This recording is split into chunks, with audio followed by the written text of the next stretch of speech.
అందరికీ నమస్కారం అండి. నేను మీ అజయ్ కుమార్ని మాట్లాడుతున్నాను. ఈరోజు టాపిక్ వచ్చేసి గ్రామీణ ప్రాంతంలో ఉపాధి హామీ పనులు ఎందుకు ఆసక్తి చూపించట్లేదు, జనాలు నిర్లక్ష్యానికి గురవుతున్నాయి. రోజు రోజుకి అటు ప్రభుత్వం కానీ ఇటు ప్రజల నుంచి కానీ ఆదరణ ఎందుకు తగ్గిపోతుంది? గ్రామాలలో ఈ ఉపాధి హామీ పనులు జనరల్గా మనం వింటూనే ఉంటాం, బయట కరువు పనులు అని చాలామంది అంటూ ఉంటారు. అయితే ఈ కరువు పని, ఉపాధి హామీ పని ఎందుకు రోజు రోజుకి ప్రజల్లో దీని పట్ల, ఈ పని పట్ల ఆసక్తి ఎందుకు తగ్గిపోతుంది? ముఖ్యంగా గ్రామీణ ప్రాంతంలో రైతులు కానీ ప్రజలు కానీ అక్కడున్న ప్రజలు, గతంలో మనం చూసేవాళ్ళము గ్రామీణ ప్రాంతంలో చాలామంది ఈ ఉపాధికి చాలా కష్టమైన పరిస్థితుల్లో, కరువు సమయాల్లో, కరోనా సమయాల్లో, ఇలాంటి ఆపద సమయంలో కూడా ఈ ఉపాధి హామీ పనులు ఎంతో మంది ఆదరణ ఉంటుండే. బట్ ఇప్పుడు రాను రాను వీటి పట్ల, ఈ పని పట్ల ఆసక్తి తగ్గిపోతుంది. జనాలు కూడా ఎక్కువ ఈ పనులకు వెళ్ళట్లేదు, గ్రామీణ ప్రాంతంలో తగ్గిపోతుంది. ఎందుకు? కారణాలు ఏంటి? ఇది విశ్లేషిద్దామండి, మాట్లాడదాం దీని గురించి.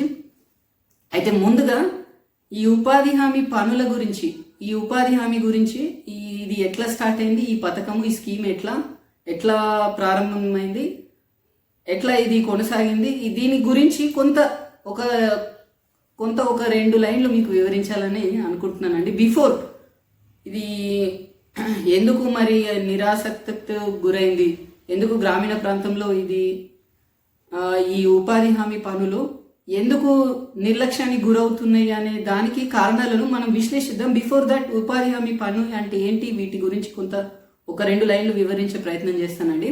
ఈ మహాత్మా గాంధీ జాతీయ గ్రామీణ ఉపాధి హామీ పథకము ఎలా మొదలైంది అనేది మనం కొద్దిగా వివరంగా మాట్లాడుకుందామండి. అయితే 2005 సంవత్సరంలో అప్పుడున్న కాంగ్రెస్ ప్రభుత్వంలో మన్మోహన్ సింగ్ గారు ప్రధానమంత్రిగా ఉన్నప్పుడు ప్రతి ఇంటికి, గ్రామీణ ప్రాంతంలో ప్రతి ఇంటికి కూడా 100 రోజుల పని కల్పించాలి, ఆకలి చావుల్ని తప్పించాలి, కరువు పరిస్థితుల్ని తప్పించాలి, గ్రామంలో ఉన్న ప్రజలకు జీవనం మెరుగుపరచాలి, వాళ్ళ జీవన స్థితిగతులని మార్చాలి అని చెప్పేసి ఈ పథకాన్ని తేవడం జరిగిందండి. దీని ముఖ్య ఉద్దేశం అదే. ఆకలి చావుల్ని అరికట్టాలి, వలసలను ఆపాలి, ముఖ్యంగా ఇతర దేశాలకు వెళ్ళి బ్రతకడము ఇది వద్దు అని చెప్పేసి అప్పటి ప్రభుత్వం సంకల్పించి ఈ పథకాన్ని తేవడం జరిగిందండి. ఎంతో గొప్ప పథకం. ఎన్నో గత ప్రభుత్వాలు చేసిన గొప్ప పథకాలలో ఈ ఉపాధి హామీ పథకం అనేది కూడా చాలా గొప్ప పథకం అండి. అయితే ఈ ఉపాధి హామీ పథకాల ద్వారా నిజంగానే ప్రభుత్వం అనుకున్న లక్ష్యాలు నెరవేరినాయని మనం చెప్పాలి.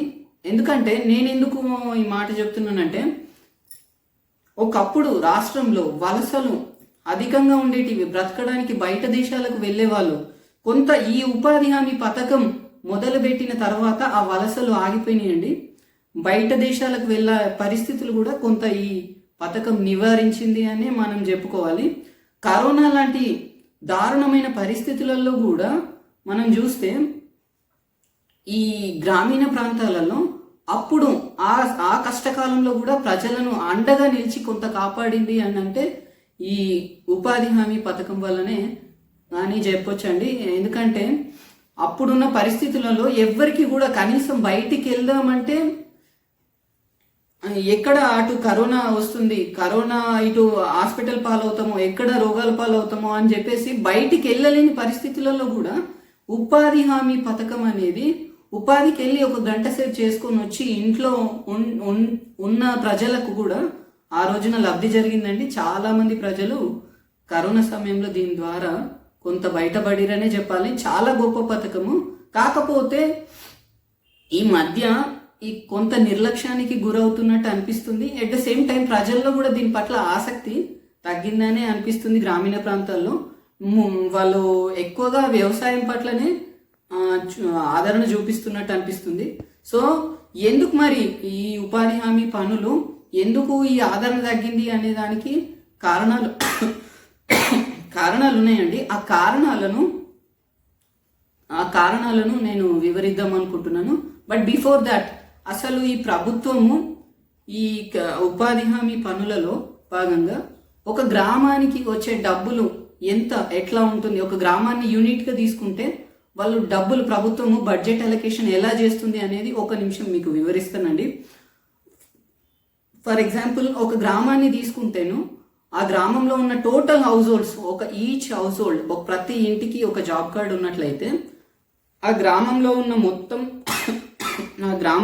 మొత్తం జాబ్ కార్డులు ఇంటూ ఒక జాబ్ కార్డ్కి 100 రోజుల సమయం కాబట్టి 100 రోజులు ఇంటూ వేజ్ పర్ డే, అంటే హైయెస్ట్ వేజ్ పర్ డే ఒక రోజుకు ఎంత హైయెస్ట్ ఉంటుంది ఈ టోటల్ క్యాల్కులేషన్ చేసుకుంటే వచ్చే budget total job cards into 100 into highest wage per day, ఇది క్యాలిక్యులేట్ చేసి వేస్తే వచ్చే టోటల్ బడ్జెట్ లేబర్ బడ్జెట్ అవుతుందండి. ఇది లేబర్ బడ్జెట్ ఇట్లా క్యాలిక్యులేట్ చేసి ఎవ్రీ గ్రామానికి తీసుకొని ఇట్లా ప్రభుత్వము ఇట్లా డబ్బులు పంపించడం జరుగుతుందండి. అయితే ప్రభుత్వం పంపించే టోటల్ అమౌంట్ ఒక గ్రామాన్ని యూనిట్గా తీసుకున్నప్పుడు ఏమవుతుంది అంటే లేబర్ కాంపోనెంట్ 60% ఉంటుంది, 40% ఏమో మెటీరియల్ కాంపోనెంట్ ఉంటుంది. ఇవి రెండు కలిపితే సపోజ్ ఫర్ ఎగ్జాంపుల్ ఒక గ్రామానికి 100 రూపాయల అమౌంట్ బడ్జెట్గా వచ్చింది అని అనుకుందాము. ఫర్ ఎగ్జాంపుల్ ఆ 100 రూపాయలలో లేబర్ కాంపోనెంట్ 60 రూపాయలు అయితే మెటీరియల్ కాంపోనెంట్ 40 రూపాయలుగా ఉంటుంది. లేబర్ కాంపోనెంట్ అంటే ఏంటిది, మెటీరియల్ కాంపోనెంట్ అంటే ఏంటిది ఒక నిమిషంలో మీకు వివరిస్తాను. లేబర్ కాంపోనెంట్లో వచ్చేసి లేబర్కు కేటాయించే బడ్జెట్, ఉపాధి కూలీలకు కేటాయించే బడ్జెట్తో పాటు కొంత అమౌంట్ వాళ్ళ టూల్స్ కానీ ఎక్విప్మెంట్ కానీ అక్కడ వర్క్ సైట్లో టెంట్కి కానీ మెడికల్ కిట్కి కానీ ఫస్ట్ ఎయిడ్ కిట్కి వీటికి వాటర్కి ఇదంతా కలిపేసి లేబర్ కాంపోనెంట్ కింద వచ్చే బడ్జెట్ అండి. దీంతో పాటు మెటీరియల్ కాంపోనెంట్ అంటే గ్రామాలలో నిర్మించే అసెట్స్ అండి, స్థిరాస్తులు అనగానే మనకు గ్రామాలలో ఉపయోగపడడానికి రోడ్లు కానీ సీసీ రోడ్లు, సీసీ డ్రైన్స్, శ్మశాన వాటికలు కానీ కంపోస్ట్ షెడ్లు, డంపింగ్ యార్డ్లు, ఇట్లా స్థిరాస్తులు కట్టడానికి మెటీరియల్ కాంపోనెంట్. అయితే ప్రభుత్వం కొత్తలో ఈ పథకాన్ని తెచ్చినప్పుడు ఖాళీ లేబర్ పేమెంట్ మాత్రమే చేయాలి అనుకున్న ప్రభుత్వము తర్వాత అమెండ్మెంట్స్ ఈ చట్టంలో కూడా అమెండ్మెంట్స్ తీసుకొచ్చేసి మెటీరియల్ కాంపోనెంట్ని కూడా యాడ్ చేద్దాము, స్థిరాస్తులను కూడా గ్రామాలలో క్రియేట్ చేయాలి, తద్వారా అక్కడున్న స్థితిగతులు, ప్రజల జీవన ప్రమాణాలు కూడా వీటి వల్ల మెరుగయ్యే అవకాశం ఉంది అని చెప్పేసి మెటీరియల్ కాంపోనెంట్ను కూడా యాడ్ చేయడం జరిగిందండి. ఇట్లా ఒక గ్రామానికి ఈ రకంగా డబ్బులు అలొకేట్ చేయడం జరుగుతుంది అంటే. అయితే క్షేత్రస్థాయిలో ఎందుకు ఈ నిర్లక్ష్యానికి గురైంది, ఎందుకు ప్రజలు ఆసక్తి చూపించట్లేదు అనే దానికి కారణాలు ఏంటి అంటే, ఒకప్పుడు మనకు క్షేత్రస్థాయిలో గ్రామాలలో ఫీల్డ్ అసిస్టెంట్లు అనేవాళ్ళు ఉండేవాళ్ళండి. ఆ ఫీల్డ్ అసిస్టెంట్లు కూడా అప్పుడు నానా రకాల కరప్షన్ చేసి నానా రకాలుగా జాబ్ కార్డులు, మల్టిపుల్ అకౌంట్స్తో క్రియేట్ చేయడము, మళ్ళీ వాళ్ళకు అనుకున్న కూలీలకే డబ్బులు వేయించడము, రకరకాలుగా ఇట్లా పక్కదారి పట్టడం ద్వారా స్కీము పడుతుంది, డబ్బులు ఊరికేనే వెళ్ళిపోతున్నాయి, పక్కదారి పడుతుంది, ఎలాంటి ఉపయోగం లేదు అని రాష్ట్ర ప్రభుత్వం, కేంద్ర ప్రభుత్వం గమనించాయి. కాబట్టి ముఖ్యంగా మన రాష్ట్ర ప్రభుత్వం, అప్పుడు కేసీఆర్ గారి ప్రభుత్వం ఫీల్డ్ అసిస్టెంట్లను ఇలాంటి వ్యవహారాలు జరుగుతున్నాయి అని చెప్పేసి ఫీల్డ్ అసిస్టెంట్లను ఇమ్మీడియట్గా తొలగించడం జరిగిందండి. అయితే అప్పుడు ప్రజలకు సులభంగా వచ్చిన డబ్బులు ఇప్పుడు అలా రావడం లేదు. ఎందుకంటే దానికి కారణాలు కూడా ఉన్నాయి. ఈ ఫీల్డ్ అసిస్టెంట్లు తొలగిపోయిన తర్వాత గ్రామాలలో మనం చూస్తున్నాం, కొత్తగా వచ్చిన పంచాయతీ కార్యదర్శులు కానీ, ఎంజేఎన్ఆర్ఈజీఎస్లో పనిచేస్తున్న టెక్నికల్ అసిస్టెంట్లు కానీ, ఏపీఓలు కానీ, వీళ్ళందరూ ఏంటి అంటే ఇప్పుడు ఒక గ్రామానికి పర్యవేక్షకులుగా ఫీల్డ్ అసిస్టెంట్లు పోయిన తర్వాత పంచాయతీ కార్యదర్శులు, టెక్నికల్ అసిస్టెంట్లు వీళ్ళు మాత్రమే పర్యవేక్షకులుగా ఉన్నారు. అయితే ఇక్కడ ఏం జరిగింది అంటే కొత్తగా ప్రభుత్వం కూడా, కేంద్ర ప్రభుత్వం స్పెషల్గా ఇట్లా డబ్బులు వృధాగా వెళ్ళిపోతున్నాయి, ఎలాంటి యూజ్ లేదు అని భావించేసి కేంద్ర ప్రభుత్వం కూడా కఠినమైన నిబంధనలను అమలు చేస్తూ వచ్చిందండి. ఈ నిబంధనలో భాగంగానే అప్పుడున్న పాత రాగా సాఫ్ట్వేర్ ఏదైతే ఉండేదో ఆ సాఫ్ట్వేర్ ఈజీఎస్కి సంబంధించి, ఎంజీఎన్ఆర్ ఈజీఎస్కి సంబంధించిన సాఫ్ట్వేర్ను మార్చిందండి. కొత్తగా మినిస్ట్రీ ఆఫ్ రూరల్ డెవలప్మెంట్ వాళ్ళ ఆధ్వర్యంలో, వాళ్ళ ఆధీనంలో ఈ కొత్త పోర్టల్ను తేవడం ద్వారా కూడా ఏమైంది అంటే ఆ కొత్త పోర్టల్లో ఉపాధి కూలీలకు ఆధార్ సీడింగ్ అనే ప్రక్రియను మొదలుపెట్టిందండి. ఈ అవకతవకలు జరగొద్దు, మల్టిపుల్ జాబ్ కార్డ్స్ ఉండొద్దు, మల్టిపుల్ బ్యాంక్ ఖాతాలు ఉండొద్దు, డబ్బులు పక్కదారి పట్టొద్దు అని చెప్పేసి కొత్తగా ఈ సర్వర్లో, ఈ కొత్త సాఫ్ట్వేర్లో ప్రభుత్వం ఏం చేసింది అని అంటే ప్రతి కూలీకి కూడా ఒక జాబ్ కార్డు మీద ఒక ఇంట్లో ఎంతమంది అయితే కూలీలు ఉన్నారో అంతమంది ఆధార్ కార్డులను సీడ్ చేయడం మొదలుపెట్టింది ఈ పోర్టల్లో. ఆధార్ సీడింగ్ చేయడం ద్వారా ఏమైందంటే పేమెంట్స్ కూడా ఆధార్ బేస్డ్ పేమెంట్స్ అయిపోయినాయండి.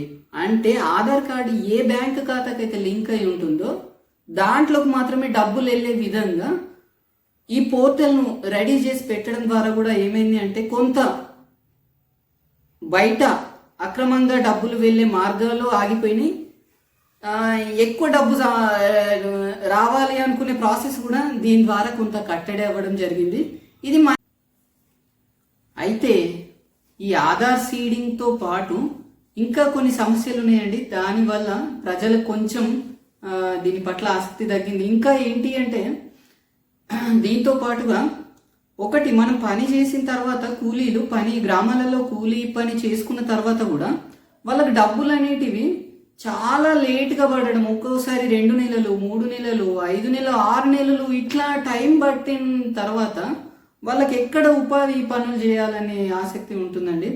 దీంతో పాటు ఈ పేమెంట్ డిలేతో ఒక రీజన్ అయితే, దీంతో పాటు డబ్బులు కూడా ఇప్పుడు ఒక్కొక్క రాష్ట్రానికి ఒక్కొక్క amount per day wage, maximum wage per day ఒక్కొక్క రాష్ట్రానికి ఒక్కోలా ఉంది. ఇది ప్రభుత్వం డిసైడ్ చేసింది.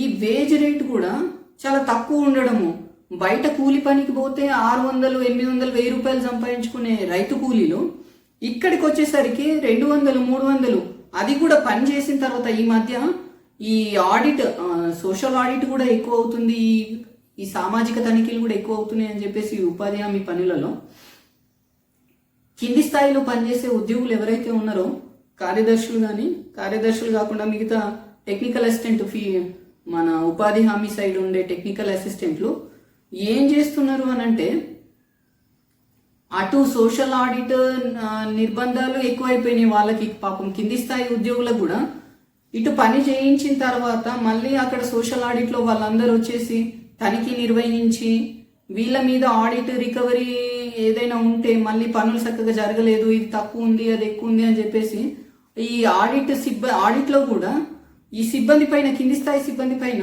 ఈ ఆడిట్లో చర్యలు తీసుకునేసరికి కొంత రికవరీలు ఇవన్నీ పెట్టేసరికి వాళ్ళు కూడా ఏం చేస్తున్నారు అంటే క్షేత్రస్థాయిలో ఫ్రీగా ఉండలేక, అంటే ఫ్రీగా మనకు కూలీలకు సరే కొంత ఉదార స్వభావంతో ఆ పేమెంట్ చేద్దామన్నా కూడా ఈ తనిఖీ సిబ్బందులు ఈ సోషల్ ఆడిట్ ఎక్కువ అవ్వడం వల్ల కూడా కొంత వాళ్ళు కూడా జరిగిన పనికి తగ్గట్టుగానే వాళ్ళ ఎంబీ రికార్డింగ్ చేయడము, ఒకటి వీళ్ళు డే మొత్తం పనులు కూలీలకు వెళ్ళకపోవడము, వాళ్ళకి సరిపడినంత అమౌంట్ అక్కడ టీఏలు ఎంబీ రాసి అది అంత తక్కువ అమౌంటే చేసిన పనికి రాయడం వల్ల డబ్బులు కూడా తక్కువ పడుతున్నాయి. సో ఇవన్నీ కారణాలు అవుతున్నాయండి. డబ్బులు తక్కువ పడడము, డిలే పేమెంట్స్, ఈ కొత్త సర్వర్లో వచ్చిన ఇష్యూస్, వీటిని ఆధార్ సీడింగ్ చేయడం కానీ ఇదంతా ప్రాసెస్ అంతా కొంత చికాకు పెట్టే అంశం లాగానే రైతు కూలీలకు అనిపించింది. నాకు అనిపించింది కొంత కేంద్ర రాష్ట్ర ప్రభుత్వాలు కూడా సమన్వయంతో పనిచేయాల్సిన అవసరం ఉందని నాకు అనిపించిందండి. ఇప్పుడు నాకేమనిపిస్తుందంటే ఉపాధి హామీ పనులలో కూడా ఇప్పుడు కందకాలు, రోడ్డు ఫార్మేషన్ పనులు, ల్యాండ్ డెవలప్మెంట్ పనులు, పెద్దగా ఉపయోగం లేని పనులు కేంద్ర రాష్ట్ర ప్రభుత్వాలు ఒక దగ్గర కూర్చొని కోఆర్డినేషన్తోని ఇట్లా ఉన్న ఉపాధి పనులని కొంత అగ్రికల్చర్ అలైడ్ యాక్టివిటీస్కి వీటిని మలపగలిగితే, వీటిని మార్చగలిగితే ఉపాధి పనులని రైతులకి బెనిఫిట్ ఉంటుందని నాకు అనిపిస్తుందండి. రాష్ట్ర ప్రభుత్వాలు ముందుకొచ్చి దానికి పూనుకోవాలి. ఊరికే డబ్బులు ఇచ్చేస్తున్నాము, ఊరికే ఆడ ఉపాధి హామీ పనులు చేసుకొని వాళ్ళకి డబ్బులు వేసేస్తున్నాము. రాష్ట్ర ప్రభుత్వాలు కూడా పెద్దగా దృష్టి పెట్టినట్టు అనిపిస్తలేదండి. చొరవ తీసుకోవాలి, రాష్ట్ర ప్రభుత్వాలు చొరవ తీసుకొని కేంద్రంతో మాట్లాడి ఈ పనులని అగ్రికల్చర్ అలైడ్ యాక్టివిటీస్కి అనుసంధానం చేయగలిగితే కొంత రైతులకి లాభసాటిగా ఉంటుందని నాకు అనిపిస్తుందండి. నేను అబ్జర్వ్ చేసింది రాష్ట్ర ప్రభుత్వంలో కేసీఆర్ గారి ప్రభుత్వంలో రైతు కల్లాలు నిర్మించారండి. ఇది మెటీరియల్ కాంపోనెంట్ కింద రైతు మెటీరియల్ డబ్బుల కింద రైతు కల్లాలు నిర్మించుకుంటే దాంట్లోకి వెళ్ళి పేమెంట్ ఇవ్వడం జరిగిందండి. అయితే కేంద్రం దానికి ఆబ్జెక్షన్ చెప్పింది.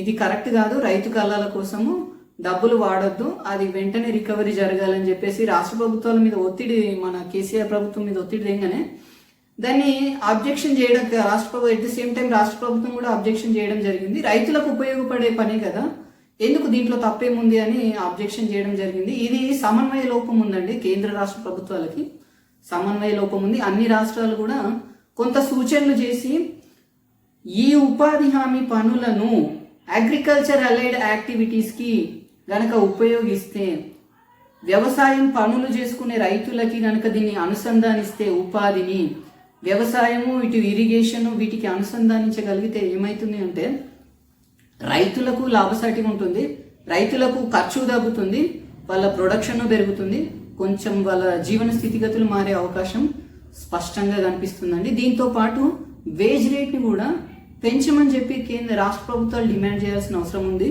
అది పెంచాలి. ఎట్ ద సేమ్ టైం ఈ యాక్టివిటీస్ని దానికి అగ్రికల్చర్కి అనుసంధానించడం ద్వారా కూడా చాలా లాభసాటిగా ఉంటుందని నాకు అనిపిస్తుంది. ఈ చర్యలు ఖచ్చితంగా రెండు ప్రభుత్వాలు కూర్చొని మాట్లాడుకోవాల్సిన అవసరం ఉందండి. ఇది నా సూచన, పర్సనల్గా నేను చేస్తున్న సూచన అండి. నమస్కారం.